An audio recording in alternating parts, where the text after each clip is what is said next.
2024 was an outstanding year that brought about a great series of groundbreaking and prolific events for us at Big Banana Productions. In what has become the staple for each passing year, 2024 saw us expanding our footprints to greater extents as we traveled across the United States to many unique places to witness the power and glory of steam locomotives in action. Many of these were new and far-off destinations we had never visited, and in some cases didn't even expect to venture to as our plans for the year gradually fell into place. As always, we made endless memories with great friends and saw some historic and rare sights with each adventure we embarked on. With mere hours remaining until the arrival of 2025, it's time to showcase all the best moments that this year had to offer. In 2024, we saw 11 different steam locomotives in 7 different states, ranging from a trio of Southern Railway veterans in Tennessee and Georgia to a high-stepping Pacific in the sugarcane fields of South Florida, to a pair of Sweringen Berkshires in the glorious Midwest fall colors.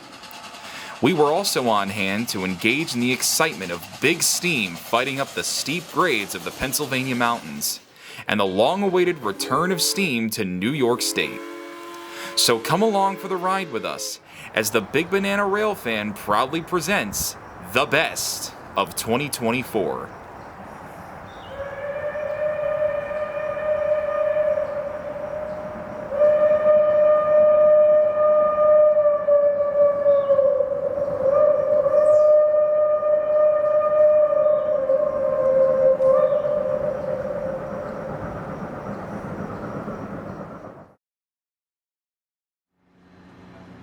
Our travels began in familiar settings, as we made a pair of springtime visits to the Everett Railroad in Hollidaysburg, Pennsylvania, where we had the rare opportunity to shoot steam on a vast majority of the system.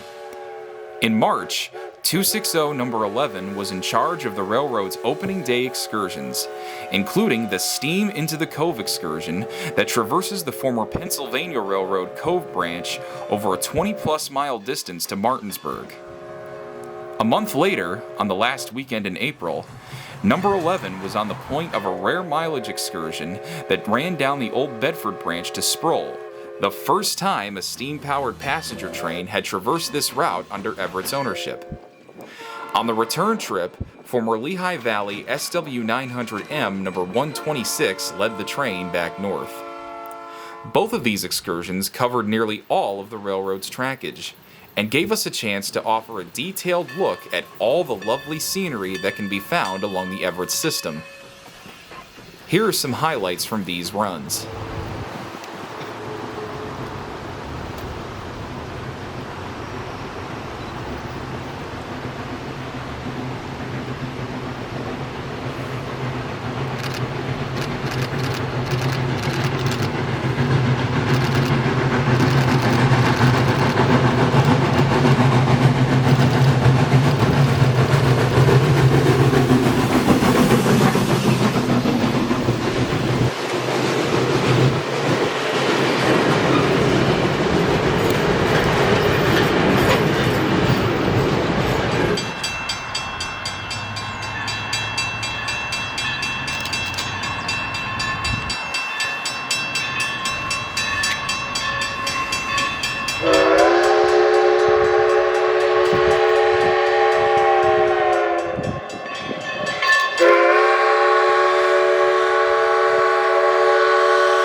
In April, we traveled down to the Sunshine State, to one of the country's most unique rail operations, U.S. Sugar. With over 170 miles of tracks stretching between Sebring and Fort Pierce, Florida, U.S. Sugar's South Central Florida Express is the largest agricultural railroad in the United States, and during harvest season becomes a very busy operation, with train after train of fully loaded cane cars making their way to the enormous mill in Clewiston. 2021 brought about a change of pace for the Cane Country Rails, with the introduction of the Sugar Express, that combines the region's deep railroad history with a scenic and relaxing train ride behind a steam locomotive through the beautiful scenery of South Florida. The shining star of these excursions is former Florida East Coast Railroad 462 Pacific number 148, a strikingly beautiful locomotive that hauled sugarcane on some of these very same rails in the 1950s and 60s. April found us partaking in a 2-day photo charter hosted by the Sugar Express that featured 148 backdated to her 1940s era Florida East Coast appearance, the first time she had looked this way in many years. On Saturday, 148 was seen operating on a matching 3-car passenger train, and on Sunday pulled a long string of cane hoppers. Operating on former Atlantic coastline trackage, the charter covered a large portion of the SCFE system, running from Clewiston as far as Lake Placid to the west, Miami Locks to the east, and a few scenes on the branch line south to Okeelanta. Very hot but beautiful sunny weather greeted the train on both days, and a first-class crew along with a great group of photographers made for the ultimate charter. A great variety of run-by locations and scenery were in store, with the most memorable moment including a surprise appearance of a 1950s vintage crop duster for several run-bys, and the results when staged with 148 and a 1955 John Deere tractor were simply incredible, and a very rare sight indeed.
Early June found us making our very first visit to the Tennessee Valley Railroad Museum in Chattanooga.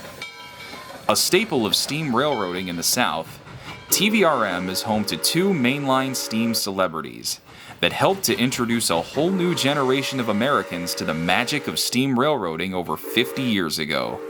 Southern Railway 280 number 630 and 282 number 4501. In the 1960s, both locomotives took starring roles in the Southern's famed steam program, hauling excursions all throughout the southeastern states, and eventually calling TVRM their proper home.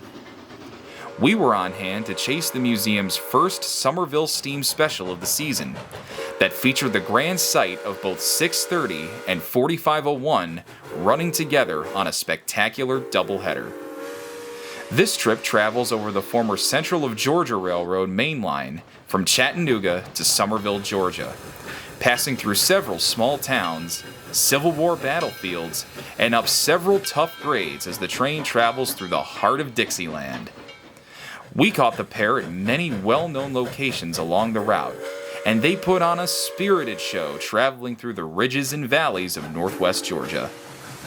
In addition, we also caught a few scenes of 630, operating the museum's regularly scheduled Missionary Ridge local the following day.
On the first weekend of August, we headed out to Michigan for the annual Railfan weekend at the narrow gauge Huckleberry Railroad at Crossroads Village near Flint.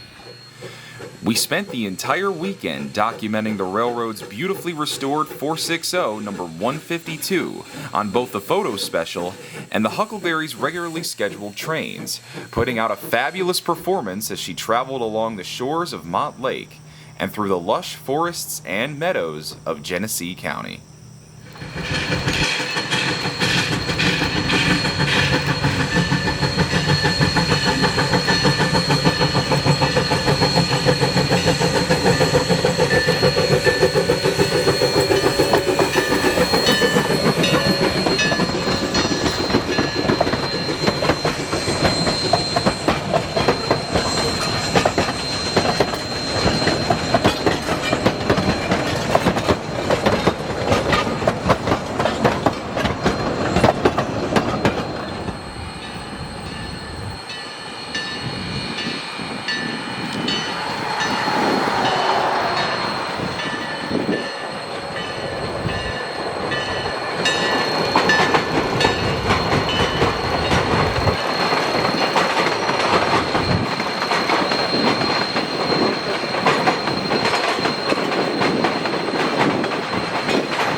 The Reading and Northern Railroad in Pennsylvania has long been a favorite of ours to shoot, and for the last 3 years, their mighty T1 484 number 2102 has been hard at work hauling thousands of rail fans aboard the Iron Horse Rambles, which bring in folks from all over the nation to see the old coal-hauling brute thunder through her home territory, and put on a show unmatched by any other steam locomotive around.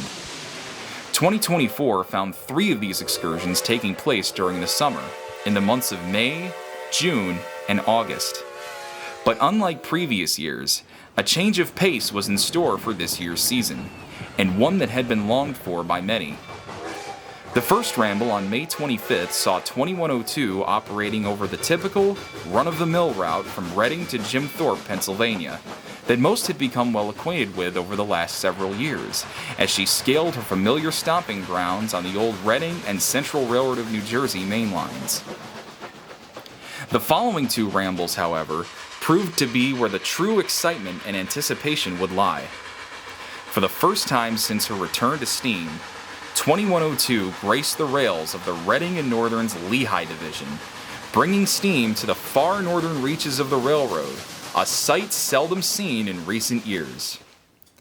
Departing from the RNN's newly constructed station at the recently opened Nesquehoning campus, the trains traveled over the rails of the former Lehigh Valley and Jersey Central to 2 different destinations that had not been visited in nearly a decade.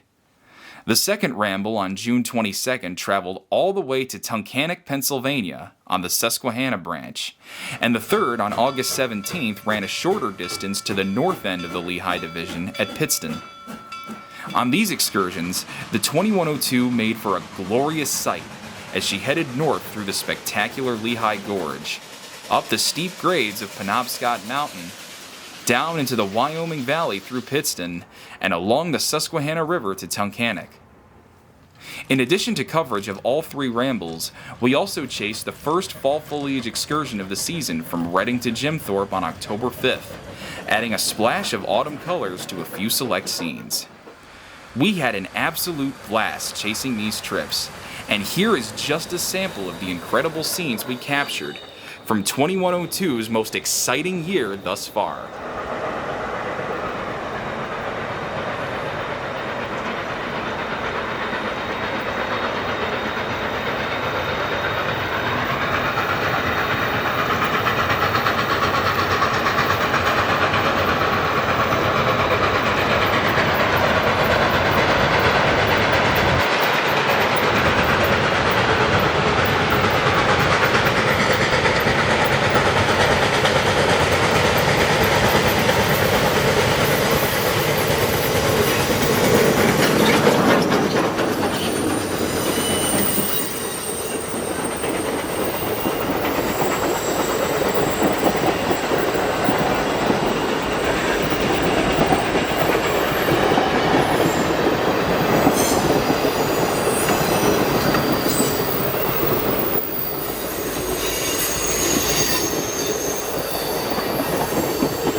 In the fall, after a 7-year absence, the Arcade and Attica Railroad in western New York State finally welcomed the pride and joy of their fleet back to life.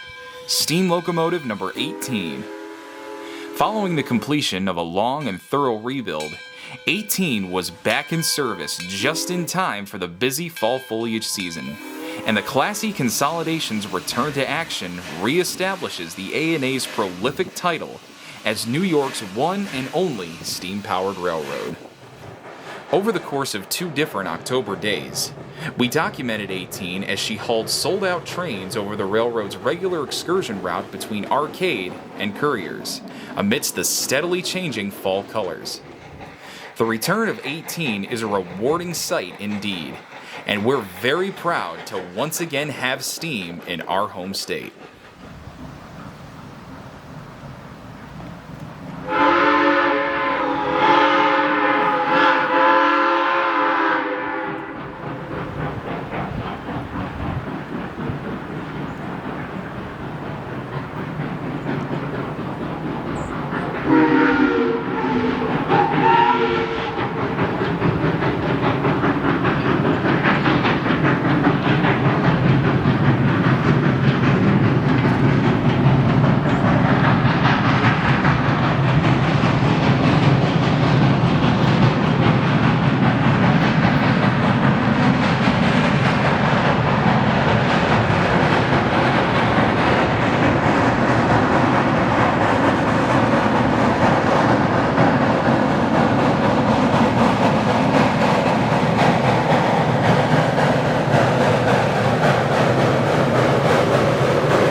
A few weeks later, We traveled out to the Indiana Northeastern Railroad for a full weekend of chasing Nickel Plate Road number 765 on the Indiana Fall Colors trains, operated as a part of the Indiana Rail Experience. These trips operated on former New York Central trackage, from the historic 1882 depot at Pleasant Lake, Indiana, to Hillsdale, Michigan, and return. On Friday afternoon, the festivities got underway as 765 headed up a special train for attendees of the Nickel Plate Road Historical and Technical Society Convention, which was being held over the weekend in Angola. This excursion ran from Pleasant Lake to just beyond the state line with Michigan. Leading the charge on the southbound leg was recently restored former Nickel Plate SD9 number 358, which put on a splendid show in her classic black and yellow livery, a fixture of the NKP in its freight hauling heyday. The following 2 days were spent chasing 765 on the Fall Colors trains, and the Lima-built beauty certainly stole the show. At 80 years old, she still looks and operates like she was built yesterday. The leaves on the trees were rapidly approaching peak color, and made for vibrant contrast against the dramatic mid-autumn sunshine. The highlights of the excursions were several photo run-bys that were performed at Ray, Indiana on the Indiana-Michigan border. In addition to seeing 765, we also made a side trip to the Little River Railroad in Coldwater, Michigan, to catch their classy 462 number 110 as she led one of the railroad's pumpkin patch trains eastward to nearby Quincy. It was a weekend filled with a great variety of action, and here we see several scenes from all 3 days of shooting.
final weekend of October, for the first time in 5 years, the Steam Railroading Institute brought back to life one of their most popular excursions, the Cadillac Limited. Running over the rails of the Great Lakes Central Railroad, the all-day trip travels from the small city of Mount Pleasant, Michigan, due north to the picturesque lakeside town of Cadillac, with one of the country's most popular and well-renowned steam locomotives in command, Pierre Marquette number 1225. This was one of the most anticipated trips of the year, as we chased 1225 over a 100-plus mile portion of the old Ann Arbor Railroad main line. Our adventure began with following the early morning ferry move between Owasso and Mount Pleasant, and we were treated to some stunning scenes as the sun began to rise. We then followed the main excursions themselves, as 1225 journeyed north to Cadillac, passing through a wide array of varied landscapes, from vast plains to thick forests to rolling hills and pristine lakes. A few bursts of fall colors greeted the train at several locations along the way, and the backwoods nature of the line's winding route, as well as a few stiff grades, made for a thrilling chase indeed.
For our final outing of 2024, we headed back down south to Knoxville, Tennessee, to capture one of the country's oldest and most unique operating steam locomotives, Southern Railway 280 number 154, as she powered the Three Rivers Ramblers' annual Christmas Lantern Express trains.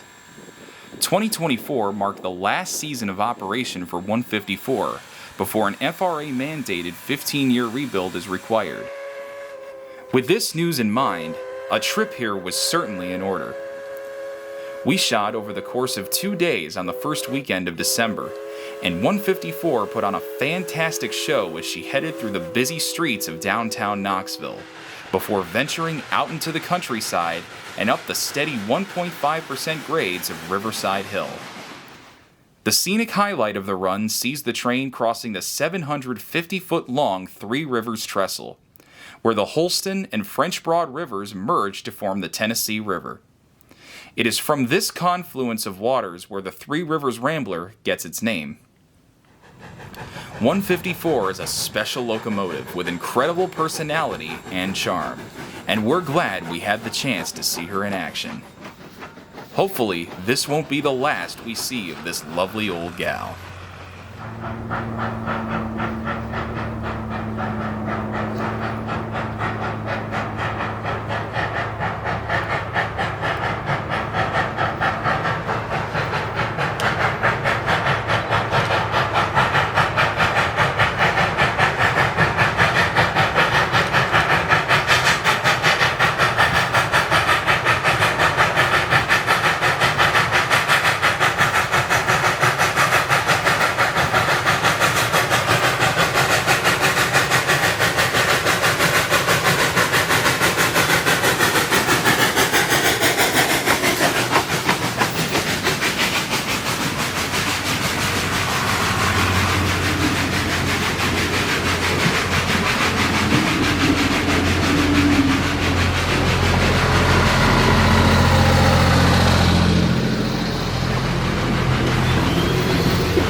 Deep in the forests of Pennsylvania, the sound of a Reading hooter breaks the silence at milepost 120 on the Reading and Northern. A steady rumble soon follows, and anticipation soars as the 2102 approaches an isolated S-curve. As we get ready to watch the 02 thunder past our camera, we'd like to send our sincerest thanks to all of our subscribers and supporters for joining us on our 2024 adventures and for helping us reach eligibility for monetization as our channel continues to grow. Thank you for watching in 2024, and we hope you'll join us for all the excitement that lies ahead in 2025.